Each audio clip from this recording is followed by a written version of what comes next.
warahmatullahi wabarakatuh. Alhamdulillahirabbil alamin. Wassalatu wassalamu ala asyrafil anbiya'i wal mursalin wa ala alihi waswahbihi ajmain. Amma ba'du. Tak henti-hentinya senantiasa kita panjatkan puji syukur kehadirat Allah Subhanahu wa taala yang telah melimpahkan rahmatnya kepada kita. Semoga saudara-saudaraku sekalian dalam keadaan yang sehat dan tetap dalam lindungan Allah Subhanahu wa taala. Di masa pandemi seperti ini, kita lebih banyak beraktivitas di dalam rumah. Baik itu sekolah hingga bekerja, kita laksanakan secara online. Nah, berbicara mengenai akidah, ada beberapa hal yang dapat menyimpang dari akidah itu sendiri. Penyimpangan dari akidah yang benar adalah kehancuran dan kesesatan.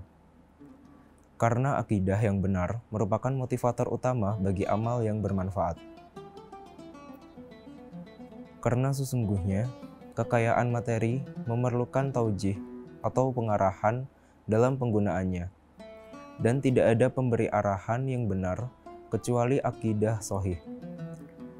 Allah Subhanahu wa taala berfirman dalam Al-Quran, surat Al-Mu'minun ayat 51. Bismillahirrahmanirrahim. Ya ayyuhar rasul qulu minat thayyibati wa'malu sholihah, inni bima ta'maluna alim. Yang artinya, wahai para rasul, makanlah dari makanan yang baik-baik dan kerjakanlah amal yang sholih. Beberapa sebab penyimpangan akidah yang harus diketahui antara lain adalah: yang pertama, mengenai kebodohan akidah sahih. Dalam situasi pandemi seperti sekarang ini, tentu saja media massa elektronik seperti gadget menjadi salah satu sumber informasi terbesar kita. Namun, perlu saudara ketahui bahwa kita harus memilah informasi yang kita dapat. Tontonan jangan sampai menyalahi tuntunan. Fenomena yang terjadi di sekitar masyarakat kita saat ini, banyak dari mereka yang menyerap informasi mentah-mentah tanpa mencari tahu terlebih dahulu kebenarannya. Dan tak jarang, ketika kita memberi pembenaran kepada mereka, justru tidak diindahkan dan mereka cenderung berlindung di balik informasi yang hanya menurut mereka benar. Hal tersebut bisa menjadi behavior atau kebiasaan dan semakin lama akan menjadi karakter yang jelek. Akibatnya, mereka meyakini yang hak sebagai sesuatu yang batil dan yang batil dianggap sebagai yang hak. Sebagaimana yang pernah dikatakan oleh Umar radhiyallahu anhu, sesungguhnya ikatan simbol Islam akan pudar satu demi satu, manakala di dalam Islam terdapat orang yang tumbuh tanpa mengenal kejahiliahan. Yang kedua adalah taklid buta. Taklid buta ini mengambil pendapat manusia dalam masalah akidah tanpa mengetahui dalilnya dan tanpa menyelidiki seberapa jauh kebenarannya. Sebagaimana yang terjadi pada golongan-golongan seperti Mu'tazilah, Jahmiyah, dan lainnya.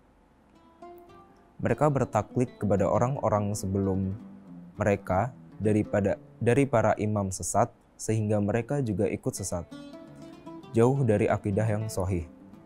Lalu kemudian yang ketiga adalah ghaflah. Ghaflah di sini berarti lalai terhadap perenungan ayat-ayat Allah yang terhampar di jagat raya atau yang biasa disebut dengan ayat kauniyah dan ayat-ayat Allah yang tertuang dalam kitabnya atau yang biasa disebut dengan ayat Qur'aniyah. Banyak orang-orang yang terlena dengan kemajuan teknologi yang ada pada saat ini. Bahkan, mereka mengira bahwa keberhasilan dari teknologi itu hasil jerih payah dan penemuan manusia semata. Dan orang-orang sombong akan berkata, "Ini adalah hakku." Dalam Quran, surat Fussilat ayat 50. Padahal kata Allah, dalam surat As-Saffat ayat 96, Allah lah yang menciptakan kamu dan apa yang kamu perbuat itu. Demikian yang dapat saya sampaikan, semoga kita selalu di bawah lindungan Allah Subhanahu wa taala dan menjalankan kehidupan sesuai dengan akidah yang benar. Segala kekurangan berasal dari diri saya dan kebenaran asalnya dari Allah Subhanahu wa taala. Maha benar Allah dengan segala firman-Nya. Akhirul kalam, wassalamualaikum warahmatullahi wabarakatuh.